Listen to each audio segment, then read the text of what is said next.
레위기 47장 13절부터 20절까지 한번 읽어보세요. 기근이 더욱 심하여 사방에 식물이 없고 애굽 땅과 가나안 땅이 기근으로 쇠약하니 요셉이 곡식을 팔아 애굽 땅과 가나안 땅에 있는 돈을 몰수히 거두고 그 돈을 바로의 궁으로 가져오니 애굽 땅과 가나안 땅에 돈이 지난지라 애굽 백성이 다 요셉에게 와서 가로되 돈이 지나였사오니 우리에게 식물을 주소서 어찌 주 앞에서 죽으리이까. 요셉이 가로되 너희의 짐승을 내라. 돈이 지나였은즉 내가 너희의 짐승과 바꾸어 주리라. 그들이 그 짐승을 요셉에게 끌어오는지라. 요셉이 그 말과 양떼와 소떼와 나귀를 받고 그들에게 식물을 주되 곧 그 모든 짐승과 바꾸어서 그의 동안의 식물로 그들을 기르니라. 그 해가 다하고 새 해가 되매 우리가 요셉에게 와서 그에게 고하되 우리가 주께 숨기지 아니하나이다. 우리의 돈이 다하였고 우리의 짐승떼가 주께로 돌아갔사오니 주께 낼 것이 아무것도 남지 아니하고 우리의 몸과 전지뿐이라. 우리가 어찌 우리의 전지와 함께 주의 목전에 죽으리이까. 우리 몸과 우리 토지를 식물로 사소서. 우리가 토지와 함께 바로의 종이 되리니 우리에게 종자를 주시면 우리가 살고 죽지 아니하고 전지도 황폐치 아니하리이다. 그러므로 요셉이 애굽 전지를 다 사서 바로에게 드리니 애굽 사람이 기근에 몰려서 각기 전지를 팔미라. 땅이 바로의 소유가 되니라. 네, 자, 그러면 21절부터 26절 한 번만 더 읽으세요. 이제 본문 들어가십시다. 요셉이 애굽 이 끝에서 저 끝까지의 백성을 성읍 들에 옮겼으나 제사장의 전지는 사지 아니하였으니 제사장은 바로에게서 녹을 받음이라. 바로의 주는 녹을 먹음으로 그 전지를 팔지 않음이었더라. 요셉이 백성에게 이르되 오늘날 내가 바로를 위하여 너희 몸과 너희 전지를 샀노라. 여기 종자가 있으니 너희는 그 땅에 뿌리라. 추수의 5분의 1을 바로에게 상납하고 4분은 너희가 취하여 전지의 종자도 삼고 너희의 양식도 삼고 너희 집사람 과 어린아이의 양식도 삼으라. 그들이 가로되 주께서 우리를 살리셨사오니 우리가 주께 은혜를 입고 바로의 종이 되겠나이다. 요셉이 애굽 토지법을 세우매 그 5분의 1이 바로에게 상납되나 제사장의 토지는 바로의 소유가 되지 아니하여 오늘까지 이르니라. 네. 이 본문을 통해서 고난을 통해서 배우는 것, 그런 주제로 한번 말씀을 상고하겠습니다. 뭐라고요? 고난을 통해서 배우는 것. 이 고난이라는 게 그래요. 고난이라는 게 잘만 반응하면 반드시 배우는 게 있어요. 정말 돈 주고도 배울 수 없는, 정말 어떤 것을 지불하고도 배울 수 없는 것을, 귀한 것을 배웁니다. 고난을 통해서. 그래서 오늘 이제 이 얘기를 좀 하려고 합니다. 옛말에 우리 그런 속담이 있어요. 목구멍이 포도청이다. 그런 말이 있습니다. 무슨 뜻입니까, 그게? 배가 고프면 배에서 뭐가 들어오라고 그러면 뭐라도 좀 들어와야 된다는 거죠. 대통령도 들어오려면 들어와야 되고, 어떤 급한 일이 있어도 배에서 들어오라고 그러면 들어가야 돼. 그러니까 포도청이라는 거예요. 옛날 포도청에서 오라면 가야 되죠. 그보다 더 무서운 게 목구멍이라는 거예요. 여기서 뭐가 들어오려면 들어와야 되거든. 배가 고프면 이게 뭐라도 들어가는 게 최고 급하다 그 말입니다. 그래서요, 이 소름, 저 소름 해도요, 배고픈 소름만큼 큰 소름이 없어요. 요즘에 오늘 본문에 보면 이 애굽인들이 인간이 겪는 고통 중에서 가장 큰 고통을 겪는 거예요. 지금 먹는 고통이니까. 이보다 더 큰 고통이 없거든. 가장 큰 고통을 겪는데, 자, 그러면 오늘 애굽인들이 왜 이러한 고통과 특별히 그 배고픔의 고통, 극한 환난을 당했는가, 이유를 아는 겁니다, 지금. 그게 이제 우리가 알려고 하는 게 바로 그거예요. 그래서 그들이 왜 그런 고통을 당하게 됐는가, 그리고 그 환난을 통해서 뭘 배우게 됐는가, 그리고 최종적으로 그들은 그 고난을 통해서 어떻게 배워냈는가, 이런 부분을 우리 삶하고 적용을 시키려고 그러는 거예요. 그런 내용을 통해서 고난을 통해서 배우는 것, 그런 주제로 말씀을 받도록 하겠습니다. 하나님께 박수 한번 먼저 올려드려요. 자, 고난을 통해서 배우는 것 첫 번째가 뭐냐면, 우선 고난이 왜 오는가, 고난이 오는 이유를 배우게 돼요. 고난을 당하면, 큰 고난을 당하게 되면 고난을 당하는 이유를 알게 됩니다. 고난보다 중요한 게 뭐냐면 고난이 오는 이유를 알아야 돼. 이유를. 고난이 오는 이유를 아는 게 중요합니다. 고난을 당하게 되면 서서히 그게 어떻게 되냐면 고난이 오는 이유를 알게 돼요. 그걸 알게 되면 수지 맞는 거예요. 왜 수지 맞습니까? 해결이 되니까. 그리고 그 다음에 그런 고난을 더 당하지 않게 되거든. 고난을 당하면서 이유를 모르는 게 문제인 거예요. 극한 고난이 오게 되면 그 고난 속에서 그 고난이 오는 이유를 알게 됩니다. 그 고난의 이유를 찾게 돼 있어요. 왜 그런가 이거. 간절히 찾게 되면 고난의 이유가 드러나게 돼 있습니다. 자, 47장 13절부터 16절.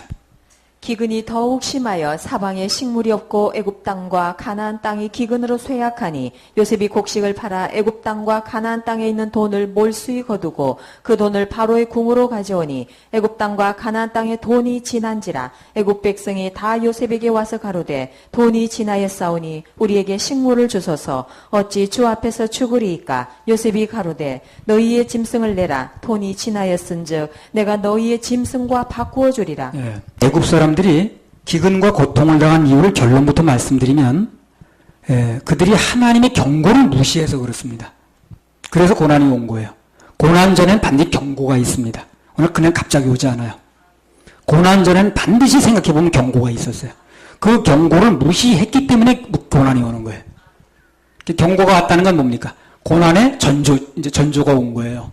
경고할 때, 말씀으로 경고를 하든, 어떤 내 몸의 상태로 경고를 하든, 어떤 경고가 왔을 때, 그때 알아들으면 좋은 겁니다.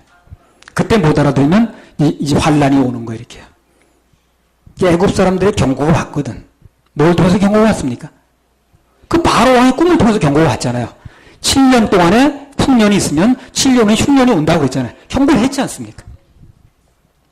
하나님께서는 인간들이 뭘 하시기 전에, 특히 재앙을 내리기 전에는 그걸 오늘 갑자기 하는 게 아니에요. 그렇게 하지 않고 일단 누군가에 먼저 알려줘요. 그걸요. 그 일을 알려줘가지고 경고하게 만듭니다. 경고할 때 알아들으면 수지 맞는 거예요. 그 일은 오지 않습니다.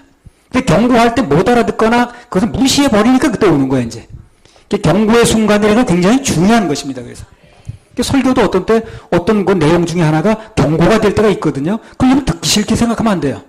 아이, 뭐, 주일날 이렇게 저 경고성 발언만 하냐. 그 경고성 발언이라는 게 사실상 듣기 싫은 게 아니라 실제 환란이 일어나는 건 미리 막아주는 역할을 하는 거예요, 그게. 그게 듣기 싫어서 하면 안 되는 거예요, 그게. 그게 있음으로 인해서 실질적으로 일어날 일을 막아주는 역할을 하니까.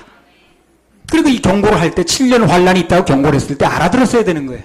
근데 못 알아들으니까 못 알아듣고 딴짓을 하니까 진짜 이렇게 경고가 한 대로 와버린 겁니다, 오늘.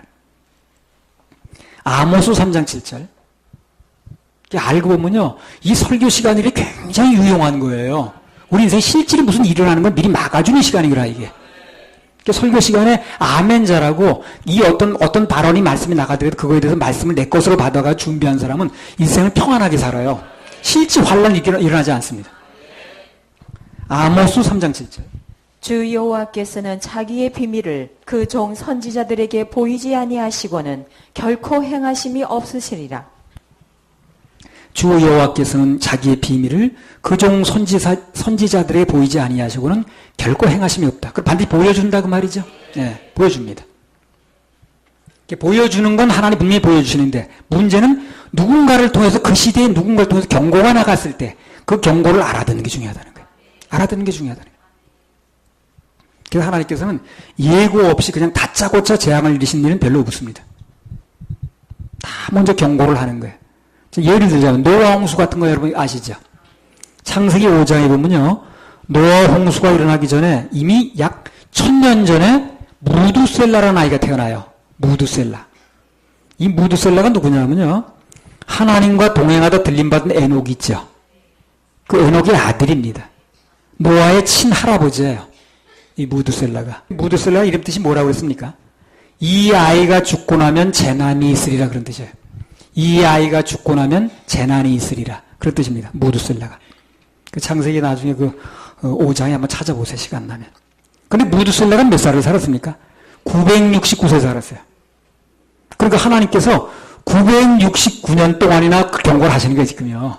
유난히 그 경고하시는 걸 길게 하기 위해서 하루에도 시간을 주려고 다른 사람보다 무두셀라가 오래 사는 거예요, 지금요. 그 무두셀라가 오래 사는 이유가 바로 이거예요. 하나님께서 경고를 하는 뜻이 있기 때문에 그 경고하는 기간을 하루에 더 주려고. 그래서 무두셀라가 969년을 사는 거예요. 그래서 온 인류에게 하나님께서 무려 969년 동안이나 이 아이가 죽고 나면 큰 재난이 있겠다고 경고를 하시는 겁니다. 그리고 노아가 방주를 120년 동안 지었죠. 120년 또 추가로 경고를 또 하는 거예요. 그리고 창세기 7장 4절 한번 읽어보세요. 창세기 7장 4절. 지금부터 7일이면 내가 40주야를 땅에 비를 내려 나의 지은 모든 생물을 지면에서 쓸어버리리라. 네, 그래서 969년을 경고를 했고, 그 다음에 120년을 또 경고를 했고, 마지막에 일주일 전에 경고를 또 하는 거예요. 홍수가 내리기 전에 일주일 전에 또 하는 거예요. 그래서 일주일 후에 온 지면을 덮는다고 그랬잖아요, 홍수가. 그래서 하나님께서 홍수로 이 세상을 멸망시키기 전에 전부 어떻습니까? 1089년하고도 일주일을 경고하는 거예요. 1089년하고 일주일. 내려온 게 아니라니까요. 그렇게 많은 날 동안 경고를 하는 거예요, 하나님께서. 근데 사람들이 최후까지, 그 일주일 전까지, 그 누가복음에 보면 방주에 들어가는 그날까지 경고를 안 듣는 거예요. 그 방주에 타질 않으니까 결국 홍수로 망했다는 거거든요. 방주를 통해서 얼마든지 재앙을 면할 수 있는 길을 열어주신 거예요. 사람들이 거부한 겁니다. 환난을 자초한 겁니다. 그래서 하나님 원망하면 안 돼요. 하나님께서는 인간의 전혀 원망들을 만한 일을 하지 않습니다. 다 경고하고 듣게끔 해요. 지금 복음도 마찬가지인 거예요. 어떤 형태로도 한 번씩 다 듣게 만들었습니다. 그러니까 그 얘기 듣는 사람이 그냥 구원 받았다고. 그 구원 받았다는 게 뭐야? 구원에 대한 복음을 한번 들었다는 얘기죠. 어디서 한번 들은 거예요, 이 사람이. 자기가 안 받아들인 거지. 아무튼 하나님께서는 재난 전에 충분히 경고를 하셨습니다. 그리고 창세기 18장에 보면 소돔과 고모라를 멸망시키기 전에도 하나님께서 아브라함에게 먼저 알려주시죠. 경고하게 만들잖아요. 결국 그 많은 사람들 중에서 의인 10명이 없는 거예요. 그래서 망하긴 했습니다만 아무튼 간에 경고했습니다. 그래서 하나님께서는 인간에게 어떤 재앙을 내리시기 전에 먼저 일단 경고하시고 그 다음에 그 일을 행하신다는 겁니다. 그 경고라는 게 얼마나 중요한지 모르죠. 그 엄청난 지금 재앙이 앞에 오는데 그 재앙을 막을 수 있는 역할을 하는 게 경고인 거예요. 그 경고가 얼마나 중요합니까? 그 경고를 안 들으려고 해서 사람들이 이 안 들으려는 게 그 무식한 거예요. 그 경고 때문에 내 막아지는 게 있는데 그걸 모르는 거예요. 그걸 안 들으려고 하는 게 문제인 거예요. 교회에서 천국과 지옥에 대해서 지금 구원받지 못하면, 죄사함 받지 못하면, 오늘 밤에 죽어서 천국 간다는 확신이 없으면 죽으면 어디 갑니까 하는 경고를 해야 되는 겁니다, 교회에서. 시간 많을 때마다 해야 되는 거예요. 근데 왜 그 교회에서 그런 경고가 없다는 거예요. 사람이 준비를 안 해요, 그러니까. 경고를 하질 않으니까. 맨 이 땅에 사는 얘기만 하는 거예요. 그러니까 아무 준비도 없는 거예요. 그럼 경고를 들었어야 준비를 하는 건데, 경고를 듣지 않으니까. 그러니까 적어도 한 달에 한 번이라도 천국과 지옥에 대해서 들을 수 있다고 그런다면, 교회 가서. 행복한 줄 아셔야 됩니다. 천국이 뭐 어떻고 지옥이 어떻고 어떻게 뭐 그런 얘기 하지 않은 거예요, 교회에서. 그러니까 사람들이 그런 경고를 듣지 않으니까 생각해 볼 여지도 없는 거예요. 그래서 그 경고를 했을 때에 그 사실을 받아들이는 사람은 구원을 받는 것이고, 받아들이는 사람은, 반대로 믿지 않는 사람은 그냥 멸망에 처하는 겁니다. 자기가 선택한 대로 대가를 받는 거예요. 오늘 본문에 나온 애굽 사람들도 경고가 똑같습니다. 경고가. 이런 극심한 그 흉년이 갑자기 찾아온 게 아니에요. 이미 창세기 41장에서 하나님께서 그들의 왕인, 권위가 없을까봐 믿을 만한 사람인 그들의 왕이 꿈을 통해서 얘기를 했잖아요. 그죠? 7배 풍년 뒤에는 반드시 대흉년이 온다. 그러니까 7배 풍년 기간에 준비해둬야 된다. 이렇게 얘기를 했잖아요. 그게 갑자기 온 게 아니죠. 근데 그 말을 믿는 사람이 요셉밖에 없는 거예요. 요셉이 그 말을 믿고 7년 동안 준비를 해두잖아요. 그래서 막 해변에 모래같이 많은 곡식을 쌓을 데 없어져 쌓아두잖아요. 근데 그 사람들은 안 하는 거예요, 그걸. 믿지를 않는 거예요, 그 말을. 경고를 받아들이지 않는 거죠. 그러니까 오늘 이 고생을 하는 거예요. 이 고생을 하는 거예요. 그래서 이 고통의 대가를 오늘 지불하는 겁니다. 그 배고픈 사람이 최고인데 그 소름을 당하는 거예요. 무려 7년 동안이나. 물론 이 애굽인들이요, 자기들이 살고 있는 그 땅에서 7년 동안이나 연속해서 대흉년이 있으리라는 걸 믿기 어렵습니다. 왜 믿기 어려우냐면 그 사람들은 그 나일강을 끼고 있는 적이거든요. 그 나일강이 늘 그 여름에 범람하기 때문에 토사가 쌓여가지고 저절로 비옥한 삼각주라고 그러죠. 그 생기기 때문에 그렇게 어쩌라면 흉년이 들 수 있겠으면 7년을 내일 흉년 드는 경우가 없어요, 이 나라가요. 그걸 본 적이 없는 거예요, 그 사람들이. 자기의 나라에 7년 연속해서 흉년 드는 걸 본 적이 없는 거예요. 한 번도 그런 걸 본 적이 없는 거예요. 그리고 본 적이 없으니까 아무리 그런 얘기를 해도 자기 경험상, 환경상, 체험상 그런 일이 없는 거예요. 그러니까 믿질 않는 거예요, 이 사람들이. 지금 하늘에서 불이 떨어진다고 그러죠, 마지막이야. 그런 본 적이 없죠. 안 믿는 거예요, 사람들이. 뭐 천국이 있다라는가, 무슨 지옥이 있다라든가, 예수님 공중절이 만났다, 눈을 본 적이 없잖아요. 그러니까 안 믿는 거예요. 근데 믿거나 말거나 그 일이 일어난다는 거예요. 그게 중요한 거예요. 이 사람들이 애굽 사람들이 안 믿었어도 그 일은 일어났죠, 오늘이요.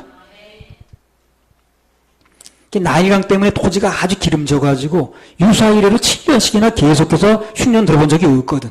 이 사람들이 믿지 않는 거야, 이거를. 근데 그들은 그러니까 하나님의 경고 말씀이 떨어졌지만 그보다 자기 환경을 믿는 거예요. 경험을 믿는 거예요. 아이, 우리나라가 7년씩이나 무슨 흉년이 들어. 그런 적이 없구만. 이렇게 나오는 거예요. 7년 흉년이라는 말을 믿지도 않았고 거기에 대한 대비도 전혀 없는 겁니다. 그래서 그 대가로, 그 믿지 않은 대가로 나중에 이런 피눈물 나는 대가를 치르는 거예요. 자, 이걸 대가를 치르면서 이 사람 뭘 생겼을까요? 아, 하나님 말씀하시면, 경고하면 맞는구나. 고난의 원인을 알게 되는 거예요. 그래서 하나님의 경고를 무시하면 다 이런 고난을 치르게 되어 있습니다. 그래서 고난을 통해서 그걸 깨닫는 게 중요한 거예요. 아, 고난을 당하게 되면 그냥 고난만 당하고 말 게 아니라, 아, 내가 하나님의 경고가 그때 왔었는데 분명히 그 경고를 안 받아들이니까 설교를 통해서 왔었고 말씀을 읽을 때 왔었고 내게 어떤 형태의 고난이 그 경고가 왔는데 그걸 내가 안 받아들이니까 실제 이런 일이 왔구나. 자, 그렇다면 앞으로 어떤 경고가 떨어지게 되면 말씀이 그렇다 그러면 내가 아멘 해야 되겠구나. 받아들여야 되겠구나. 이걸 배우면 되는 거예요. 그걸 배우면 되는 겁니다. 근데 그걸 못 배운 사람은 계속 생고생만 한 거예요. 쓸데없는 고생만 한 거예요.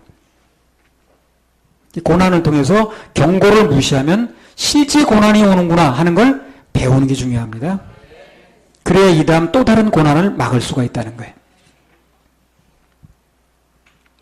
하나님께서 7년 대흉년이 있다고 말씀하셨으면 풍년일 때 그 고난, 그 풍년일 때 해변에 그 모래알처럼 그 곡식이 많을 때 그거 대비했어야 되는 거거든. 그럼 오늘날 이런 일을 안 당해도 되는 거거든. 항상 풍족하고 항상 풍년될 거라고 생각한 거예요. 눈에 보이는 게 그거니까. 그러나 그렇게 그 사람들이 생각했던 말았던, 그렇게 믿었던 말았던 실제로는 말씀대로 됐습니다. 말씀대로. 7년 대흉년은 말씀대로 왔어요. 그들이 그렇게 믿고 의뢰하던 나일강은 계속 흐르는데, 그렇죠? 나일강이 마른 건 아니에요. 나일강은 계속 흐르는데 그럼에도 불구하고 말씀대로 흉년은 오더라는 거거든. 그러니까 환경에 관계없이 모든 것은 말씀대로 이루어지는 겁니다. 환경을 보고 여러분 생각하지 마세요. 아, 환경이 안 그런데 말이야. 지금 눈에 보이는 게 그렇지 않은데 그걸 믿지 마세요. 환경을 믿지 마시고 말씀을 믿으셔야 됩니다. 오늘날도 성경에 기록된 모든 사건들은 말세를 만난 우리들의 교훈으로 했다고 그랬거든요. 고린도전서 10장 11절 여기 있었던 일들이 우리의 거울이 돼가지고 우리는 이런 일을 당할 때, 그러니까 이 창세기 이 사람들이 그 말씀을 안 듣다가 경고를 안 들었다가 이 극한 환난을 당하고 고난을 당한 것도 다시 누구들이라고 하는 얘기예요. 우리들이라고 하는 얘기는 우리들이라고 하는 얘기예요. 애굽 백성들이 그렇게 살았는데 고난을 당했는데 너희도 그렇게 고난고를 듣고도 안 받아들이면 이런 고난이 온다는 걸 얘기를 하는 거예요, 지금요. 우리가 교훈을 받는 거예요, 지금요. 베드로후서 3장 3절에서 7절. 먼저 이것을 알지니 말세에 기롱하는 자들이 와서 자기의 정욕을 쫓아 행하며 기롱하여 가로되 주의 강림하신다는 약속이 어디 있느뇨. 조상들이 잔 후로부터 만물이 처음 창조할 때와 같이 그냥 있다 하니 이는 하늘이 옛적부터 있는 것과 땅이 물에서 나와 물로 성립한 것도 하나님의 말씀으로 된 것을 저희가 불어 잊으려 함이로다. 이로 말미암아 그때 세상에 물의 넘침으로 멸망하였으되 이제 하늘과 땅은 그 동일한 말씀으로 불사르기 위하여 간수하신 바 되어 경건치 아니한 사람들의 심판과 멸망의 날까지 보존하여 두신 것이니라. 자, 이렇게 베드로후서가 주후 66년에 기록이 됐습니다. 조금 이설이 있긴 합니다만 66년에 기록된 걸로 다 학자들이 보거든요. 자, 그러면 66년에 기록이 됐으니까 이미 하나님께서 올해로 어떻습니까? 2014년이니까 1948년간이나 지금 뭡니까? 경고를 하고 있는 거예요. 예. 1948년간이나 이 지구가 불로 멸망할 걸 얘기를 하고 있는 겁니다. 지금. 하루 뒤에 하는 게 아니라 1948년 동안을 얘기를 하고 있는 거예요. 지금 경고를 하고 있는 거예요. 그럼 앞으로 불에 들어가도 그 사람 한 말 없습니다. 1948년에 얘기를 하고 있는 거예요. 지금요. 물론 경고를 했을 때 얘기입니다. 여타 교회처럼 경고를 안 해버리면 소용없는 거지만 이미 경고를 1948년 동안이나 하고 있는 거예요, 하나님께서. 근데 특이한 건요, 이번의 경고 기간은 과거의 어떤 때보다도 경고 기간이 좀 길다는 것입니다. 그렇죠? 길죠. 왜 그렇습니까? 그만큼 앞으로의 심판은 지나가는 어떤 심판보다도 더 세다는 겁니다. 더 참혹하다는 거예요. 그러니까 뭐 소돔과 고모라 때는 그 땅에 이렇게 다 불타버리고 말았죠. 예. 그리고 노아 홍수 때는 바다의 물고기는 안 죽었잖아요. 다 죽은 게 아니잖아요. 근데 앞으로 이 환란이라는 거는요, 지옥의 불못에 들어가는 환란이거든. 영원히 못 나오는 거거든. 끝이 없는 거거든. 그래 더 혹독하니까 더 많은 기간을 지금 경고를 하는 거예요. 앞으로 남은 이 심판은요, 계시록 20장에 나온 것처럼 영원한 불못 속으로 들어가는 거예요. 집어넣는 거기 때문에 더 이상 기회가 없거든. 그래서 더 참혹한 심판이기 때문에 이 경고 기간을 길게 잡는 겁니다. 베드로후서 3장 9절. 주의 약속은 어떤 이의 더디다고 생각하는 것 같이 더딘 것이 아니라 오직 너희를 대하여 오래 참으사 아무도 멸망치 않고 다 회개하기에 이르기를 원하시느니라. 그래요. 주의 약속은 어떤 이의 더디다고 생각하는 것 같이 더딘 것이 아니라 오직 너희를 대하여 오래 참으사 아무도 멸망치 않고 다 회개하기에 이르기를 원하시느니라. 그러니까 다 돌아오라고 시간을 주는 것뿐이지 지금 뭐 옛날부터 그냥 있다고 해서 그게 다 그냥 지금 뭐 엉뚱이 아니라는 거예요. 축구 경기에서 그 정규 시간 끝나면 무슨 시간 줍니까? 추가 시간이라고 그랬죠. 지금 딱 그 시기예요. 추가 시간 주는 시기예요, 지금요. 지금 이 시대가 그런 시대입니다. 얼마 안 남았습니다. 이제까지 하나님께서 경고하시고 그날이 오지 않은 적은 한 번도 없었습니다. 다 경고하시면 그날이 반드시 왔습니다. 반드시 그날은 옵니다. 단 사람들이 불어이지려고 그런다는 거예요. 불어. 아이고 뭐 생각하지 마라 그런 거. 아이고 복잡하게 그런 거 생각해서 생각하지 않는다고 안 오는 게 아니라니까요. 무슨 탤런트들이 여군을 들어갔더라고. 예. 그러니까 뭐 여자라고 무슨 뭐 좀 봐준다고 뭐 그러니까 그 조교인가 뭐 교관인가 여자가 아니에요. 여자라 생각하지 말고 여자가 아니라 군인이라는 거야. 예. 사단은요 여자라고 봐주지 않습니다. 나이 먹었다고 봐주지 않아요. 무슨 목사라고 봐주지도 않습니다. 그러니까 뭐 그 사람이 대통령을 봐주는 것도 아니에요. 말씀이 맞으면 어떻습니까? 맞는 거고 안 맞으면 다 안 되는 거예요. 그 불못으로 들어가는 겁니다.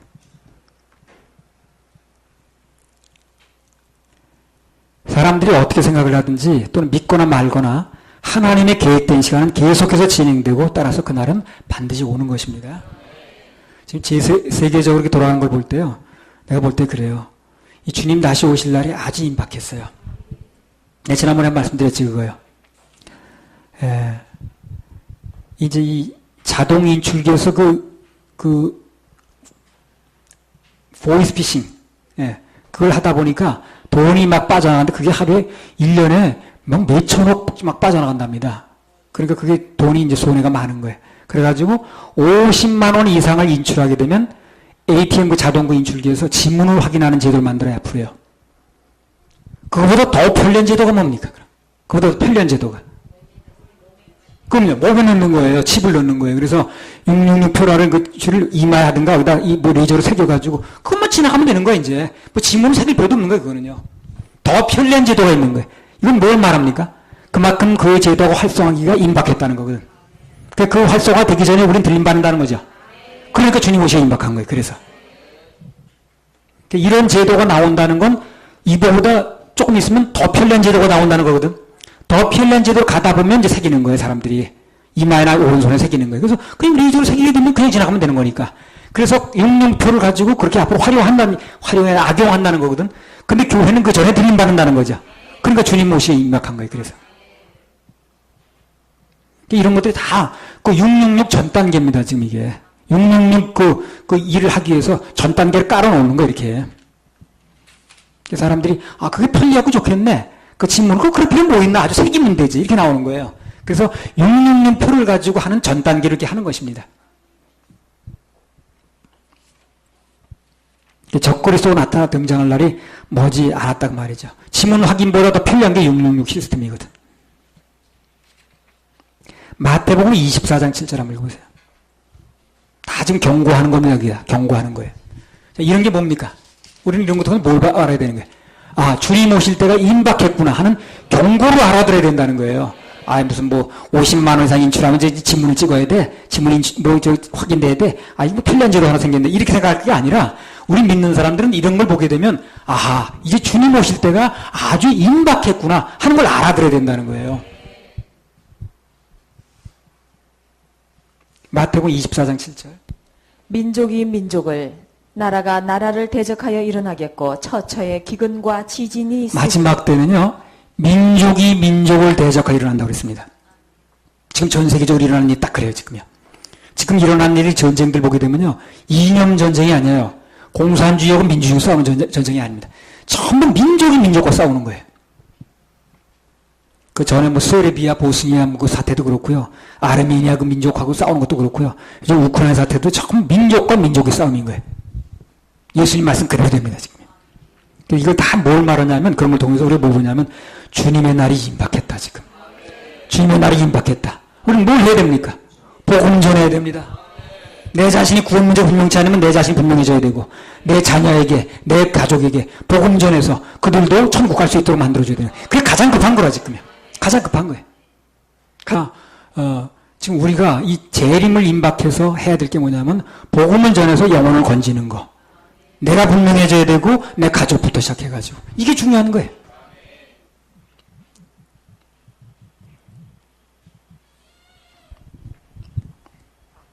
지금요, 이런 것도 신문 보면 난 다 보이는 거예요, 이게.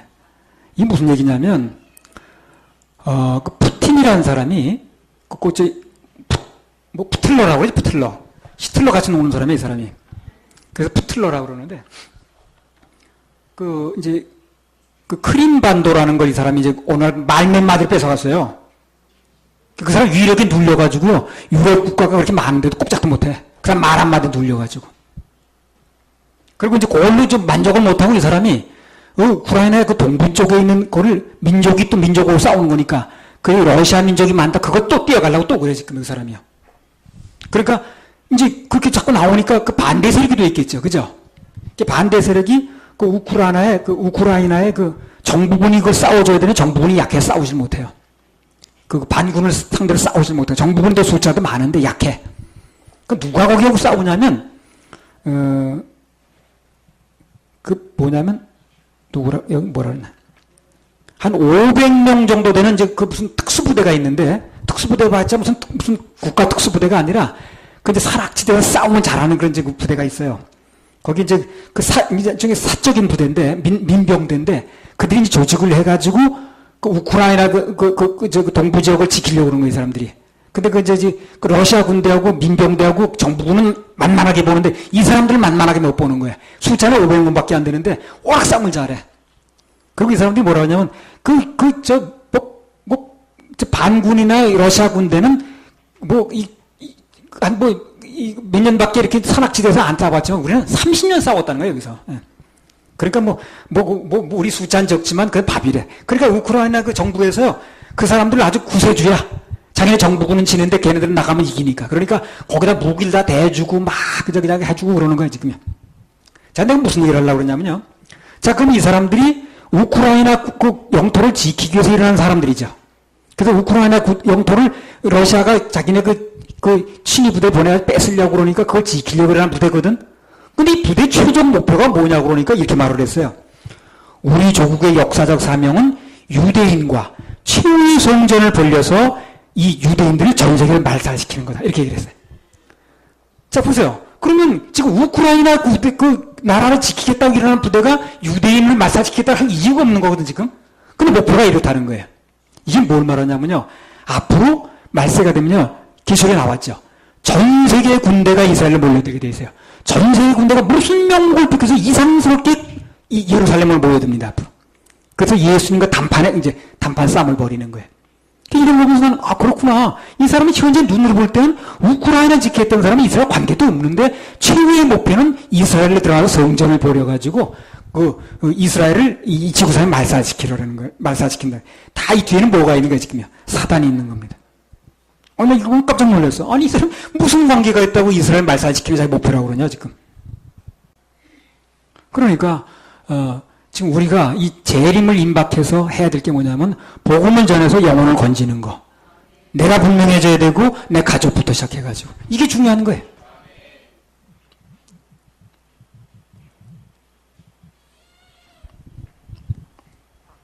지금요, 이런 것도 신문 보면 난 다 보이는 거예요, 이게. 이게 무슨 얘기냐면, 그 푸틴이라는 사람이, 푸틀러라고 그러지, 푸틀러. 히틀러 같이 노는 사람이에요, 이 사람이. 그래서 푸틀러라고 그러는데,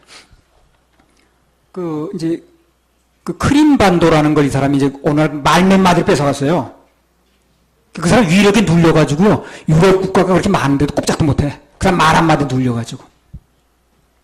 그리고 이제 그걸로 좀 만족을 못하고 이 사람이 우크라이나의 그 동부 쪽에 있는 거를 민족이 또 민족으로 싸우는 거니까 그 러시아 민족이 많다. 그것도 뛰어가려고 또 그래 지금 그 사람이요. 그러니까 이제 그렇게 자꾸 나오니까 그 반대 세력이 또 있겠죠. 그죠?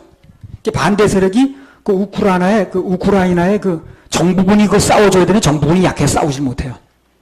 그 반군을 상대로 싸우질 못해요. 정부군도 숫자도 많은데 약해. 그 누가 거기하고 싸우냐면, 여기 뭐라 그러나. 한 500명 정도 되는 이제 그 무슨 특수부대가 있는데, 특수부대 봤자 무슨 국가 특수부대가 아니라, 근데 산악지대가 싸우면 잘하는 그런 이제 그 부대가 있어요. 거기 이제 저게 사적인 부대인데, 민병대인데, 그들이 이제 조직을 해가지고, 그 우크라이나 그 동부 지역을 지키려고 그러는 거예요, 이 사람들이. 근데 그 러시아 군대하고 민병대하고 정부군은 만만하게 보는데, 이 사람들은 만만하게 못 보는 거예요. 숫자는 500명밖에 안 되는데, 워낙 싸움을 잘해. 그리고 이 사람들이 뭐라 하냐면, 반군이나 러시아 군대는, 몇 년밖에 이렇게 산악지대에서 안 싸워봤지만, 우리는 30년 싸웠다는 거예요, 여기서. 예. 그러니까 우리 숫자는 적지만 그건 밥이래. 그러니까 우크라이나 그 정부에서 그 사람들 아주 구세주야. 자기네 정부군은 지는데 걔네들은 나가면 이기니까. 그러니까 거기다 무기를 다 대주고 막 그냥 해주고 그러는 거예요, 지금요. 자, 내가 무슨 얘기를 하려고 그러냐면요. 자, 그럼 이 사람들이 우크라이나 그 영토를 지키기 위해서 일어나는 사람들이죠. 그래서 우크라이나 영토를 러시아가 자기네 그 친위부대 보내서 뺏으려고 그러니까 그걸 지키려고 하는 부대거든. 근데 이 부대 최종 목표가 뭐냐고 그러니까 이렇게 말을 했어요. 우리 조국의 역사적 사명은 유대인과 최후의 성전을 벌려서 이 유대인들을 전 세계를 말살시키는 거다. 이렇게 얘기를 했어요. 자, 보세요. 그러면 지금 우크라이나 그 나라를 지키겠다고 일어나는 부대가 유대인을 말살시키겠다고 할 이유가 없는 거거든, 지금. 근데 목표가 이렇다는 거예요. 이게 뭘 말하냐면요. 앞으로 말세가 되면요. 기술에 나왔죠. 전 세계 군대가 이스라엘을 몰려들게 돼 있어요. 전 세계 군대가 무슨 명목을 픽해서 이상스럽게 이 예루살렘을 몰려듭니다, 앞으로. 그래서 예수님과 단판 싸움을 벌이는 거예요. 이런 거 보면서 나는, 그렇구나. 이 사람이 현재 눈으로 볼 때는 우크라이나 지키겠다는 사람이 이스라엘 관계도 없는데, 최후의 목표는 이스라엘에 들어가서 성전을 벌여가지고, 이스라엘을 이 지구상에 말살시키려는 거예요. 말살시킨다. 다 이 뒤에는 뭐가 있는 거예요, 지금요? 사단이 있는 겁니다. 나 이거 깜짝 놀랐어. 아니, 이 사람 무슨 관계가 있다고 이스라엘 말살시키는 자기 목표라고 그러냐, 지금.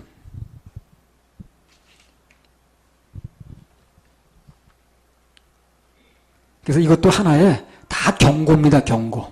이 말세가 막 가까웠다는 거예요. 그 계시록에 나오는 전 세계 군대가 이스라엘에 몰려들고, 그 다음에 예루살렘으로 몰려들고 해가지고 스가랴에서 나오지 않습니까? 전 세계 군대 몰려들었을 때 하나님이 나타나셔가지고 싸우시는 거 나오잖아요. 그런 일들이 실제로 벌어질 게 지금 나오는 거예요. 임박했다는 겁니다. 귀가 열리는 사람은 이런 얘기 들리는 겁니다.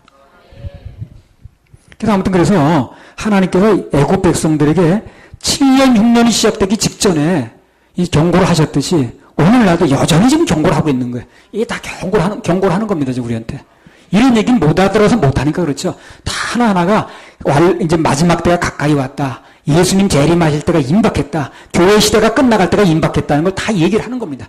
전세 예루살렘 군대가 환란기에 아마겟돈 전쟁 때 몰려드는데 그 시기가 임박했다는 걸 다 얘기를 하는 거예요, 지금요. 그처럼 지금 뭘 해석하겠습니까? 우크라이나를 지키겠다는 군대가 왜 예루살렘 멸망시킨 최종 목표라고 그러냐고. 그래서 오늘 하나님의 경고를 무시했던 애국 백성들이 그 나라 개국 이래 최대의 굶주림을 겪었듯이 마찬가지로 지금 시대 모든 사람들도 하나님의 경고를 무시하면 이 땅이 천년 만년 있을 것처럼 행동하면 그렇다면 당시 애굽 사람이 겪었던 고난은 말도 안 될 정도로 큰 환란이 지금 앞으로 있습니다. 7년 대환란이 있어요. 하늘에 권능들이 흔들리고 해가 떨어지고 달이 흔들리는 이런 이제 환란이 있거든요. 거기에 안 들어가게 하는 게 중요한 거예요. 그래서 오늘 우리가 애굽 사람들의 환란을 통해서 첫 번째 배울 수 있게 있는 것은 하나님의 경고를 무시하면 반드시 그 대가를 치르게 된다는 겁니다. 그래서 고난을 통해서 그걸 배울 수가 있다고 그런다면 그걸 배울 수 있으면 그 고난은 유익한 것입니다. 그래, 한번 그것을 배운 사람은 그다음부터는 미리 알아서 잘해. 예. 그렇게만 되면 고난은 아주 유익한 거죠. 자, 고난을 통해서 배우는 거 두 번째입니다.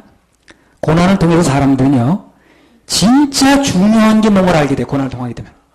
고난을 통하게 되면 평소에 뭐가 중요한지 몰라요. 가치 기준이 별로 없어. 어떻게 중요한지 몰라. 돈이 중요한 것 같기도 하고, 명예가 중요한 것 같기도 하고, 뭐가 중요한 것 같기도 하고, 다 중요한 게 많은데, 진짜 고난이 오게 되면, 진짜 중요한 게 뭔가를 알게 됩니다. 애국 사람들이 하는 걸 보니까 그래.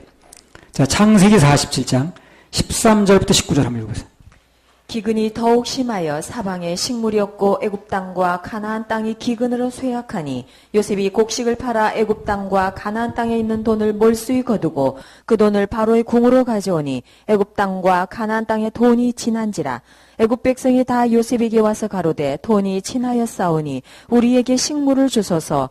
어찌 주 앞에서 죽으리이까. 요셉이 가로되 너희의 짐승을 내라. 돈이 친하였은즉 내가 너희의 짐승과 바꾸어 주리라. 그들이 그 짐승을 요셉에게 끌어오는지라. 요셉이 그 말과 양떼와 소떼와 나귀를 받고 그들에게 식물을 주되 곧 그 모든 짐승과 바꾸어서 그 해 동안의 식물로 그들을 기르니라. 그 해가 다 가고 새 해가 되매 무리가 요셉에게 와서 그에게 고하되 우리가 주께 숨기지 아니하나이다. 우리의 돈이 다하였고 우리의 짐승 떼가 주께로 돌아갔사오니 주께 낼 것이 아무것도 남지 아니하고 우리의 몸과 전지뿐이라. 우리가 어찌 우리의 전지와 함께 주의 목전에 죽으리이까. 우리 몸과 우리 토지를 식물로 사소서. 우리가 토지와 함께 바로의 종이 되리니 우리에게 종자를 주시면 우리가 살고 죽지 아니하고 전지도 황폐치 아니하리이다. 자, 여기 보면요, 극한 환란이고 고난이 오게 되니까 사람들이 어떻게 나오는가가 그냥 드러나는 거예요, 이게. 자, 여기 애굽 사람들이 막판에 몰리니까 어떻게 됐어요? 먼저 그렇게 아껴둔 돈을 가져오죠, 그죠? 돈이 나옵니다, 이제. 그 돈이 다 떨어지니까 자기들이 가지고 있던 짐승들도 가지고 나와요. 이 돈과 가축이라는 게 그 평소에는 그들이 엄청나게 가치 있게 생각하던 거 이게요. 그렇죠? 돈 얼마나 중요하게 생각합니까? 시골의 소가 얼마나 큰 재산이에요. 그렇죠? 다 아주 중요했던 것들이라. 근데 막판에 몰리니까 그게 나와버리는 거예요. 더 중요한 게 있다는 거지, 그러니까. 그렇죠? 그걸 내놓고 사겠다는 게 있다는 거 아니에요, 지금. 그래, 고난이 와봐야 되는 거예요. 고난이 오게 되면 평소에, 나 이게 최고 좋은 거야. 이거 아니면 안 돼. 하던 게 그냥 나오는 거예요.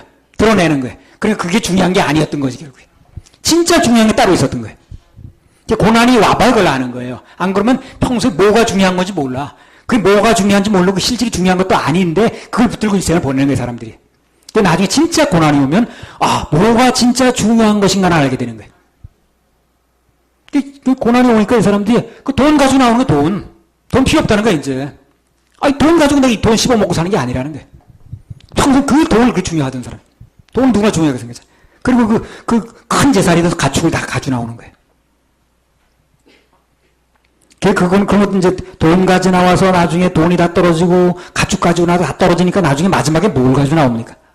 자기들의 몸을 가지고 나오지, 몸. 그러면서 뭘 사겠다는 게 지금요? 몸을 가지고 나서. 양식을 사겠다는 거, 먹는 거. 먹는 것에 생명을 사겠다 그 말이거든. 먹어야 사니까. 몸이 있어도 양식이 없으면 유지가 안 되죠. 소가 있어도 양식이 없으면 유지가 안 되죠. 돈이 있어도 양식이 없으면 유지가 안 되죠. 그러니까 결국에는 가장 중요한 양식을 사는 거예요. 생명을 사겠다 그 말이거든요, 지금. 마지막에 양식 대신 자기 몸을 사라고 그러잖아요. 그럼 몸이 있으면 뭐 하냐고. 먹을 게 들어가야 몸이 유지되는데. 사람들이 양식에 이렇게 연연한 이유가 뭐냐면 먹는 것은 생명과 연결됩니다, 이게. 그래서 그 외에 돈이나 무슨 이런 거 명예 무슨 어쩌고 이런 것은요 다 생명과 직결되는 게 아니에요. 그거는요 돈 한 달 없다고 죽는 게 아니에요. 그러나 먹는 건 한 달 안 먹으면 생명에 문제가 생기잖아요. 그러니까 나중에 결론적이 되게 되면 결정적인 순간이 되면 돈을 내놓고 어떻게 됩니까? 생명을 사는 거예요. 그래서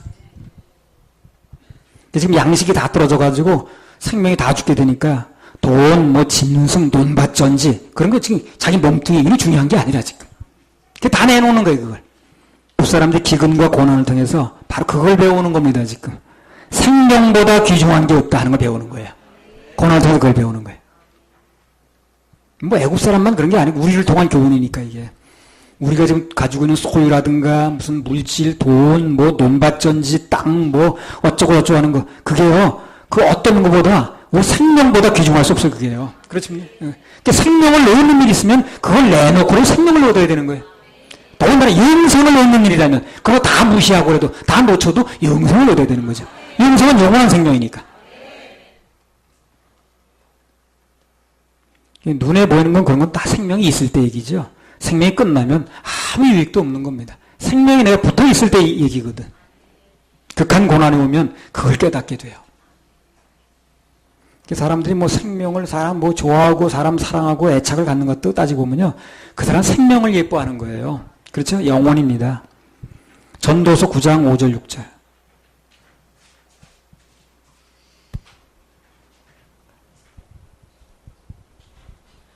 무릇 산 자는 죽을 줄을 알되 죽은 자는 아무것도 모르며 다시는 상도 받지 못하는 것은 그 이름이 잊어버린 바 됨이라. 그 사랑함과 미워함과 시기함이 없어진 지 오래니 해 아래서 행하는 모든 일에 저희가 다시는 영영이 분복이 없느니라. 죽은 사람은 어떻습니까? 사랑함도 없고 미워함도 없고 시기함도 없다는 거예요. 가지고 있는 모든 뭐 갖고 싶은 거 미워했던 거 저 사람 때문에 저 인간 때문에 다 없어진다는 거 죽으면. 그러니까 죽은 사람에게는 사랑함도 없고 미워함도 없고 시기함도 없고 갖고자 하는 욕망도 없고 다 필요 없는 거예요. 그러니까 뭐가 중요한 거예요 지금요? 그러니까 잡는 것보다 생명이 중요한 거지. 살았을 때 필요한 거지. 그거는 생명이 끝나게 되면 다 필요 없는 거라. 근데 죽으면서 욕심 부리지 못하잖아요. 살았을 때 내가 아무리 이걸 가지고 오려고 하고 그걸 사랑해 본들 죽으면 다 끝나는 거예요. 마지막에 최후까지 붙는 게 뭔 줄 알아야 돼. 살아있을 때 주님 외의 것을, 우리 생명은 주님이시니까 주님 외의 것을 그렇게 마음 뺏기면 안 되는 거예요. 그래서 저는 경찰관 생활할 때요 어떻게 하다 보니까 형사계를 근무를 많이 했어요. 형사 체질도 아닌데 어떻게 이렇게 하다 보니까 그 형사부서에서 근무를 많이 하게 됐습니다. 그러다 보니까 사체 부검하는 곳을 많이 가게 됐어요. 입회하러. 그때 내가 뭘 느꼈냐면 이 영혼이 떠난 몸이 얼마나 보잘것없는가 하는 걸 느끼겠더라고. 이 몸이라는 게 그래요. 우리가 볼 땐 몸이 대단한 것 같아가지고 그 몸 때문에 그냥 온갖 것을 다 그냥 그 몸 아끼느라고 그냥 몸 피곤해 예배대 빠져 이러지 모르지만 그 몸 아끼느라고 별거 다 하지만 그러나 실제 영혼이 떠나게 되면 몸은 아무 소용이 없더라고요. 너무 가치 없는 게 그 몸인 거예요. 그냥 갖다 그냥 무슨 개구리 해부하듯이 갈라대는데 아이고. 일단 사람이 죽어서 시신이 되니까요. 가족들도 그 사체 옆에 안 올라오고 그러더라고. 입회 좀 해달라고 가족 중에 한 사람이 입회달라고. 아유, 형사들이 해요. 오지도 않더라니까. 사람들이 인정을 하든 안 하든 간에 그 사람의 그 사랑이라는 게 그 사람 영혼에 대한 사랑이라 그게. 그냥 육체를 사랑하는 게 아니야. 육체를 사랑하면 죽어가지고 한 3일만 지나봐요. 안방에 안 모셔두지. 그렇죠? 안방에 3일만 시체가 있어봐요. 날 갖다 묻을든가 화장도 보려고 그러지. 계속 갖다 그 이불 속에 넣어두려고 하는 사람 누가 있나. 그래, 육체를 사랑한 게 아니야, 그게요. 그 사람에 붙어있는 영혼을 사랑한 거라. 영혼이 떠난 시체를 붙잡고 그냥 사랑한다고 붙들고 끌어안는 사람 별로 없더라고. 다 사랑한다는 게 그 사람 영혼을 사랑하는 거지. 그 사람 영혼이 떠난 다음에 그 시체만 붙잡고 계속 사랑한다고 하는 사람 별로 없더라니까. 다 갖다 묻을 생각하지. 죽은 시체를 이렇게 3일이고 일주일이고 계속 모셔두면서 아이고 사랑해 그런 사람 별로 없어요. 다 그 사람이 영혼을 사랑하는 겁니다.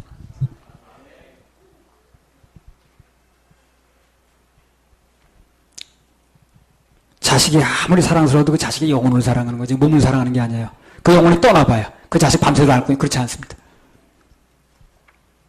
부모가 자식이 아무리 누가 사랑스러워도 다 그 영혼을 사랑하는 거예요. 그 영혼이 떠난 몸뚱이를 그렇게 붙들고 있지 않아요, 사람들이. 우리가 이 세상을 살아가면서 가장 귀중한 게 생명인데, 근데 사람들은 돈이라든가 권력이라든가 이생의 자랑이라든가 육신의 소욕이라든가 그런 것 때문에 정작 중요한 영혼을 못 잡는 거예요. 그건 영혼이 떠나갈 때는 아무 소용도 없는 건데 그게. 그리고 실제 사람들이 사랑하는 것도 영혼을 사랑하는 건데. 그런 사람들은 이제 영혼의 때가 반드시 오는데 그때 이제 눈물을 흘리죠. 뼈저린 눈물을 흘리는 거예요. 우리는 예방이 중요한 거예요. 그래 뼈저린 눈물을 흘릴 필요가 없는 거예요. 나중에. 예방하면 되는데. 그때 가서 영혼이 얼마나 귀중한 건 알게는 되겠지만 때가 늦는다는 겁니다. 우리 하나님으로 받은 이 생명은 영원한 생명은 돈 얼마하고 바꿀 수 없는 것이고 이 세상 부귀나 지식이라든가 그러니까 비교할 수도 없고 바꿀 수도 없습니다. 꼭 붙잡아야 되는 거예요. 영혼은요. 그 영혼이 귀중하니까 우리는 주일날 시간 내서 예배 드리는 것입니다. 영혼의 양식을 먹는 것입니다. 영혼의 양식을 듣는 거예요. 여기 귀중하니까. 이 하나님의 자녀라는 사람들 중에도 돈 조금 때문에, 한 줌의 명예 때문에 자신의 귀중한 영혼을 손상받게 하는 거예요. 그런데 참 많죠.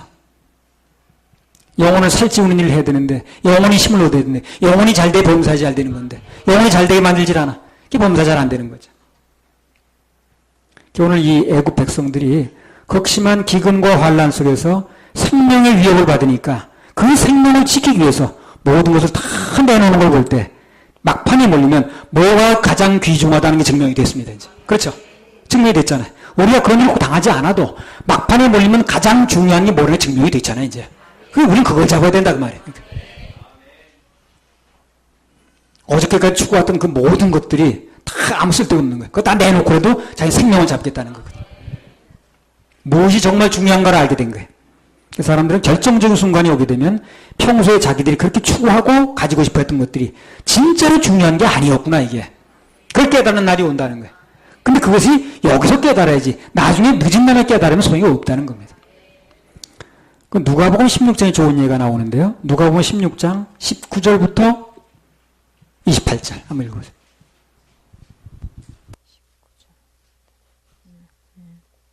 한 부자가 있어 자색 옷과 고운 베옷을 입고 날마다 호화로이 연락하는데 나사로라 이름한 한 거지가 헌대를 앓으며 그 부자의 대문에 누워 부자의 상에서 떨어지는 것으로 배불리려 하며 심지어 개들이 와서 그 헌대를 핥더라.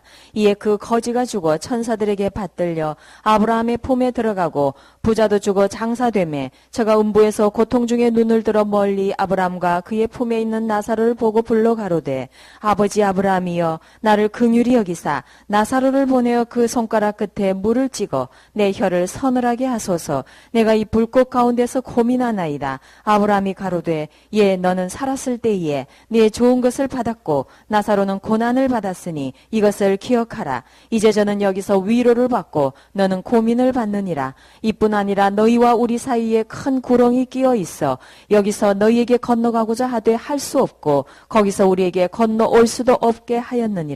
가로되 그러면 고하노니 아버지여 나사로를 내 아버지의 집에 보내소서. 내 형제 5이 있으니 저희에게 증거하게 하여 저희로 이 고통받는 곳에 오지 않게 하소서. 저기 부자가 날마다 잘 먹고 잘 살고 연락할 때는요, 영적인 일에 아무 관심 없었습니다.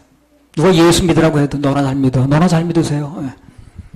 잘 먹고 잘 사는데 그거 뭐 필요하나 지금. 뭐 불편하게 아무것도 없는데. 이랬던 사람이거든. 그렇죠?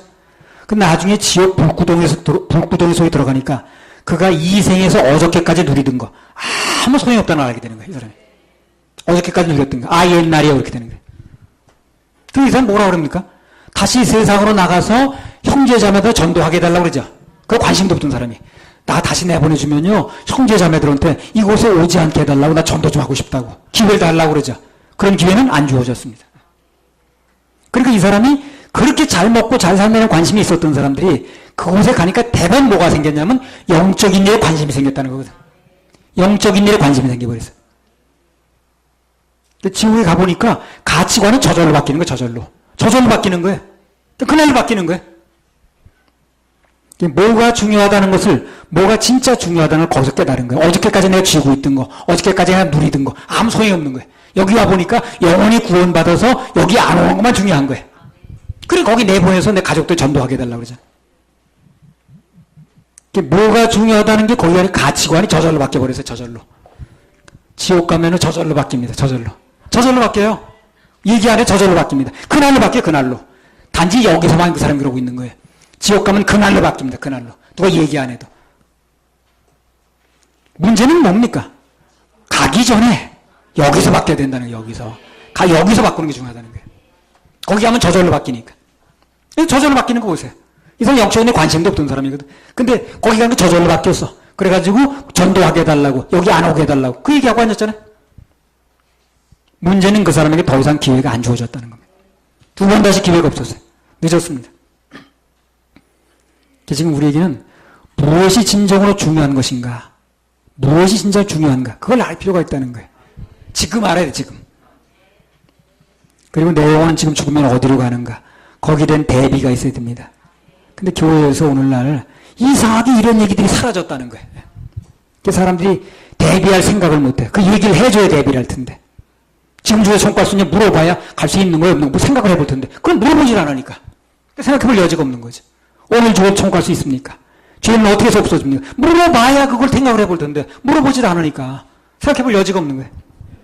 그거 안 물어보는 게 불행한 거야. 물어보지 않으니까 대답할 여지도 없는 거야. 아니, 골치 아픈 세상에 누가 일부러 생각하겠어요? 물어보니까 생각하는 거거든. 그러니까 물어보니까 뭐라는 거 사람들이. 그런 얘기 처음 들었다고 그러죠. 생각해본 적이 없다고 그러죠. 왜 생각해본 적이 없습니까? 물어본 적이 없으니까. 아니, 가끔 물어보니까 그러잖아, 사람들이. 아, 나 생각해본 적 없어요, 그런 거야. 왜 생각해본 적이 없냐고. 물어본 적이 없으니까.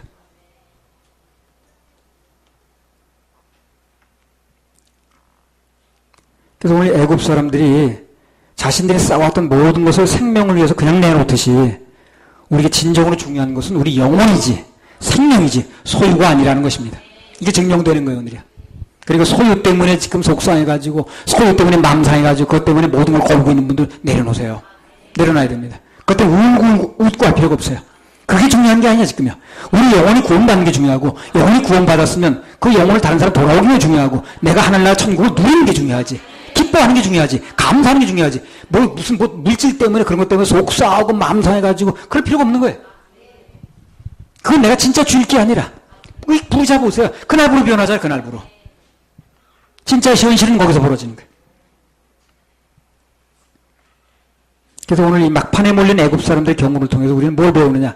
진정으로 귀한 게 뭐냐는 걸 배우는 거예요. 이게 그 번째입니다. 고난은요. 말씀에 순종하게 만들어요. 사람을요. 하나님만을 의뢰하게 만듭니다. 고난을 통과한 유익이 그거예요. 고난을 통과하게 되면 진짜 고난을 통과하게 되면 다 말씀에 순종합니다.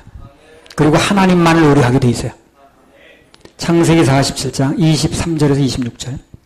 요셉이 백성에게 이르되 오늘날 내가 바로를 위하여 너희 몸과 너희 전지를 샀노라. 여기 종자가 있으니 너희는 그 땅에 부리라. 추수의 5분의 1을 바로에게 상납하고 4분은 너희가 취하여 전지의 종자도 삼고 너희의 양식도 삼고 너희 집사람과 어린아이의 양식도 삼으라. 그들이 가로되 주께서 우리를 살리셨사오니 우리가 주께 은혜를 입고 바로의 종이 되겠나이다.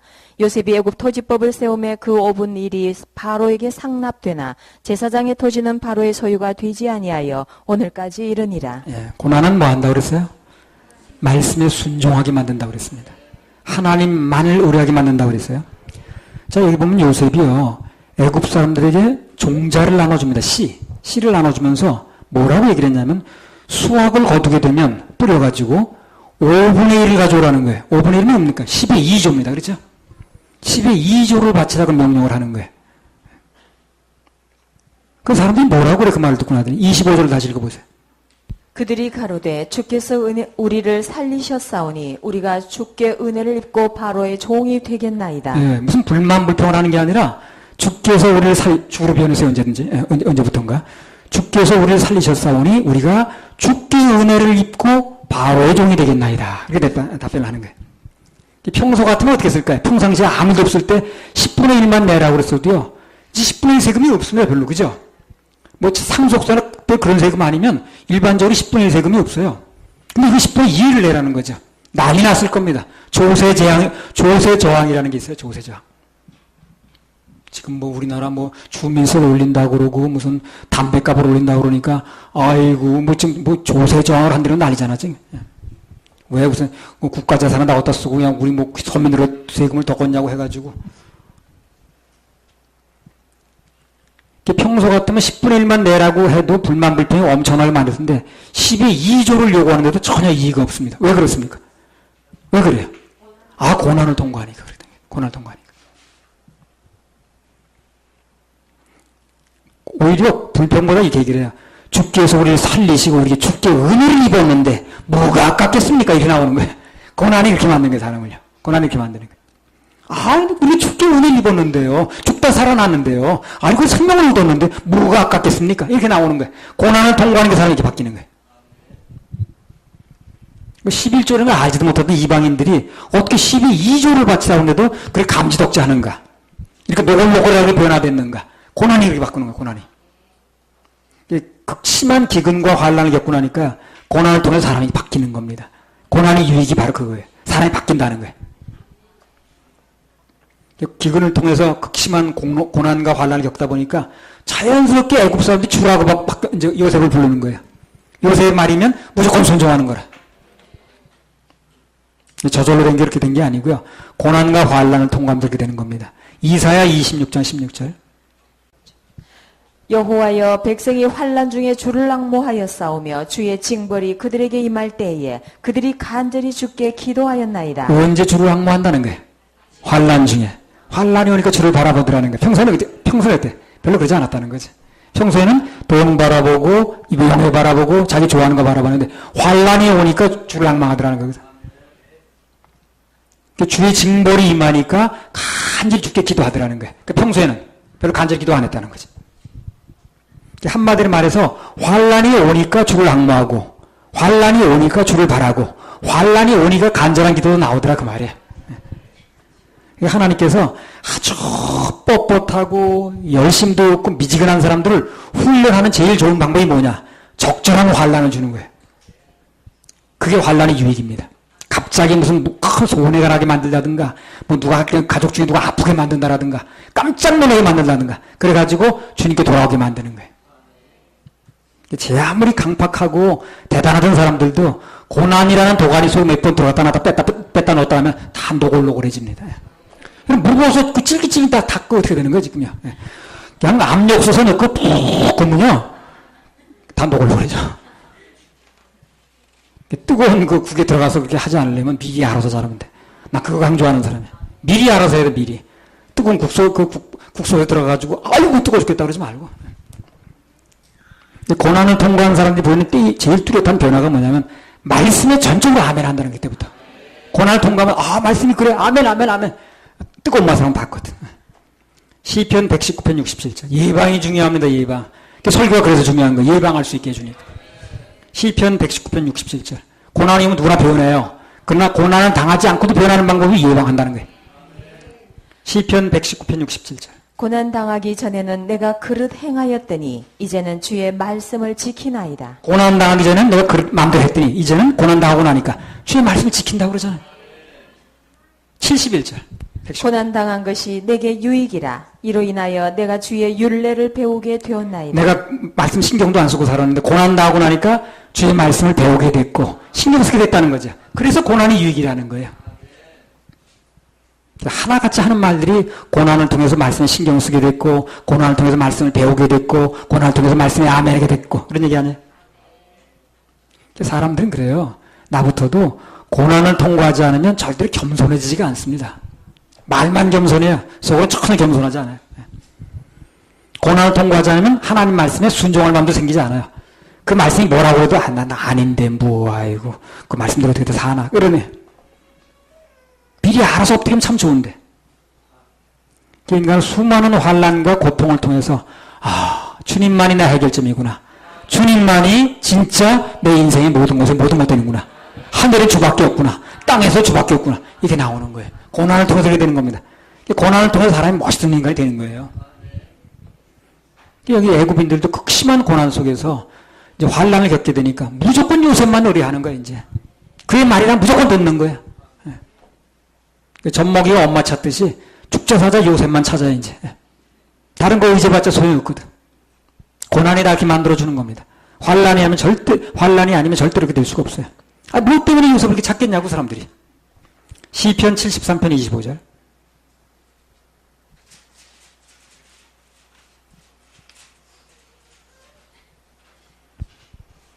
하늘에서는 주 외에 누가 내게 있으리요 땅에서는 주 밖에 나의 사모할 자 없나이다. 하늘에서는 주 외에 누가 내게 있으리요 땅에서는 주 밖에 나의 사모할 자 없나이다.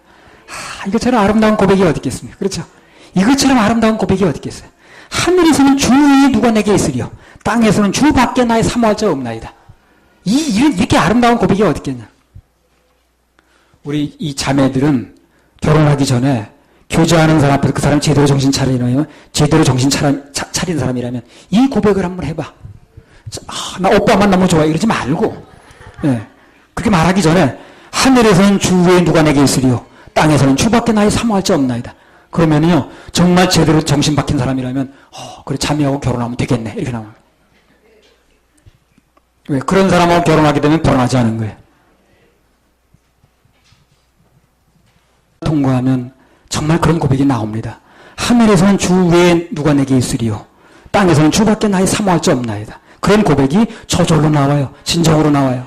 그러니까 남편 마음을 잡으려고 그러지 말고 주님 마음을 잡으시라니까. 오빠 마음을 잡으려고 그러지 말고 예수님 마음을 잡아야 된다니까 그래요. 그래야 오빠 마음도 잡히는 거예요. 앞서 읽은 시편 119편 67절의 말씀대로 고난당하기 전에 내가 그릇 행하였더니 이제는 주의 말씀을 지키나이다. 이렇게 되는 겁니다. 시편 110편 71절의 말씀대로 10절 말씀대로 고난당한 것이 내게 유익이라 그로 인하여 내가 주의 윤례를 배우게 되었나이다. 고난을 통해서 주를 찾게 됐다는 거거든. 자, 창세기 47장 24절 25절 한번 읽어보세요. 추수의 5분 1을 바로에게 상납하고 4분은 너희가 취하여 천지의 종자도 삼고 너희의 양식도 삼고 너희 집사람과 어린아이의 양식도 삼으라. 그들이 가로되 주께서 우리를 살리셨사오니 우리가 주께 은혜를 입고 바로의 종이 되겠나이다. 네. 주께서 우리를 살리셨사오니 우리가 주께 은혜를 입고 바로의 종이 되겠나이다. 이들이 고난을 겪고 나니까 5분의 1을 드리라고 해도 무조건 은혜야. 무조건 은혜. 우리 고난 겪고 나면 무조건 은혜예요. 그게 바뀔 사람이요. 고난, 센 고난 겪고 나면 어떤 일이 벌어져도 다 은혜야. 다 주님의 은혜지 뭘 은혜. 다 이게 바뀌는 거예요. 너무 멋있는 사람이 되는 거예요. 눈동자가 달라져.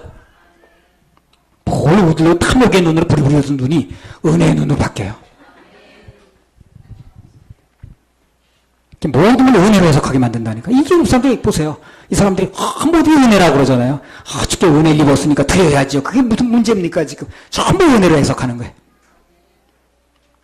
평소에 불만 불편이 늘어졌던 사람들도 고난을 통과하고 나게 되면 다 하나님의 은혜라고 그래요. 그때부터. 하나님의 은혜라니까요. 하나님의 은혜예요. 그 이제 고난을 안 당해본 사람 몰라. 뭐가 하나님의 은혜. 당신 당해봐. 하나님의 은혜라니까. 천지 차이지. 당한 사람은 간다고. 그리고 환난을 한번 당해서 고난을 당한 사람은요, 그렇게 까불지도 않아요. 하나님 말씀 무서운 줄 아는 거예요. 다른 사람 뭐라고 하든 아냐. 그 사람 뭐라고 까불 때도 난 아냐. 나는 그렇지 않아. 아무튼 그러니까 환난과 연단을 통해서 오히려 하나님께 가까이 갈 수 있게 된다는 거, 하나님을 의뢰하게 된다는 거, 이것이 환난을 통해서 얻을 수 있는 또 하나 놀라운 교훈입니다. 자, 오늘 말씀을 정리하겠습니다. 오늘 고난을 통해서 배우는 유익이라고 그래가지고 세 가지를 말씀드렸어요. 첫 번째, 고난은 하나님의 경고를 무시할 때 온다고 그랬습니다. 그래서 사람은 고난을 통과하고 나면 하나님께서 경고하실 때 미리 준비하는 마음이 생겨요. 고난이 왜 오는 줄 알게 되니까. 그리고 고난 뒤에 경고를 안 받게 되면 무슨 일이 벌어지는 겪어봤기 때문에 고난이 오게 되면, 경고를 하게 되면 그 경고를 받아들인 감이 달라진다는 거예요. 고난을 통과한 사람은. 다른 사람은 나 그냥 멍청하게 있다가 다 당할 때 나는 그렇지 않다는 거야. 나는 고난에 경고가 왔을 때, 그 무시했을 때 그 결과를 알게 되니까. 고난은 어떻습니까? 두 번째, 진짜 중요한 게 뭔가를 깨닫게 해준다 그랬어요. 평소엔 이것도 중요하고 저것도 중요하고 막 이것저것 다 중요하던 사람이 진짜 고난을 겪게 되면 진짜 중요한 게 뭔가를 알게 되는 거예요. 진짜 중요한 게 뭔가 알게 됐으니까 어떻습니까? 그걸 잡겠죠? 그게 진짜 중요한 걸 잡는 거예요. 그래서. 그 세 번째, 고난은 우리가 말씀에 아멘하게 하고 그분께만 의리하게 만들어준다고 그랬습니다. 그래서 그냥 막 아멘도 안 되고 그냥 막 보이는 게 너무나 많던 사람이 고난을 통과하면 주밖에 없다고 그래요. 모든 게 은혜라고 그래요. 말씀에 아멘합니다. 그것만 의리하게 되는 거예요. 지금 뭔가 고난 중에 있는 분들은 꼭 나쁜 것으로만 생각하지 말고 고난을 우리 반응을 좀 잘 하셔가지고 그것을 통한 하나님께 주신 유익들이 많은데 그 유익을 받으시기 바랍니다. 이 고난은 왜 이렇게 그렇게 생각하지 마시고 그걸 통해서 얻는 게 많다는 거예요. 그걸 통해 주시고자 하는 게 많다는 겁니다. 그걸 받으시기 바랍니다. 할렐루야. 우리 하나님께 박수 올려. 고난이 유익이라. 65번. 고난이 유익이라. 65번.